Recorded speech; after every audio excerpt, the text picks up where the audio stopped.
রহিম। ফাজাইলে কোরআন থেকে পড়া হইতেছে।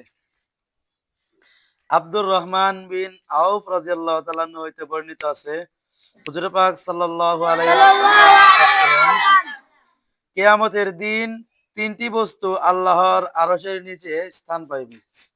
নাম্বার ১, কালামে পাক, উহা সেই দিন বান্দার সহিত ঝগড়া করিতে থাকিবে।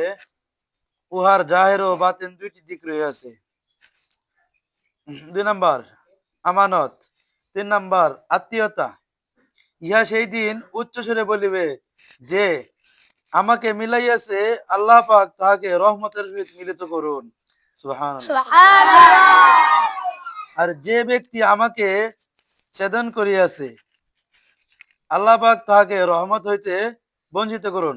ছেদন করিয়াছে বলতে বোঝাইতেছে যে আমাকে এড়িয়ে চলছে, যে আমার প্রতি কোনো ভ্রুক্ষেপ করে নাই। আল্লাহ তাআলা তাকে কি করুক, রহমত থেকে বঞ্চিত করুন।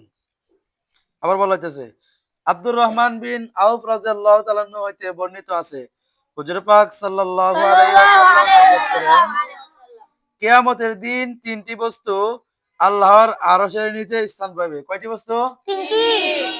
তিনটি বস্তু আল্লাহ তাআলার আরশের নিচে জায়গা পাবে। যেই দিন আল্লাহ তাআলার আরশের ছায়া ব্যতীত আর অন্য কোনো কি থাকবে না, ছায়া থাকবে না। মানুষ যখন হিসাব নিকাশে খুব পেরেশান হয়ে থাকবে সেই মুহূর্তে তিনটি ব্যক্তি বা তিনজন লোক কি করবে? তিনজন লোক আল্লাহর আরশের নিচে জায়গা হবে। ১ নাম্বার হলো কালামে পাক, উহা সেই দিন বান্দার সহিত ঝগড়া করিতে থাকিবে। কালামে পাক, কোরআন শরীফ, নিয়মিত কোরআন শরীফ পড়ছে, ঠিক আছে? তাদের কথা বলা হইতেছে যারা নিয়মিত কোরআন শরীফ পড়ছে। উহার জাহের ও বাতিন দুইটি দিক রয়েছে। ২ নম্বর হলো আমানত। আমানতদারিতা, যে আমানত ঠিক রাখছে, কথা সেটা কি হোক, কথা হোক অথবা লেনদেনের বিষয় হোক, কথার মধ্যেও কি আমানতদারিতা আছে, বা লেনদেন হোক, যে কোনো বিষয় হোক, যে কি করছে, আমানত ঠিক রাখছে, তারা কি করবে?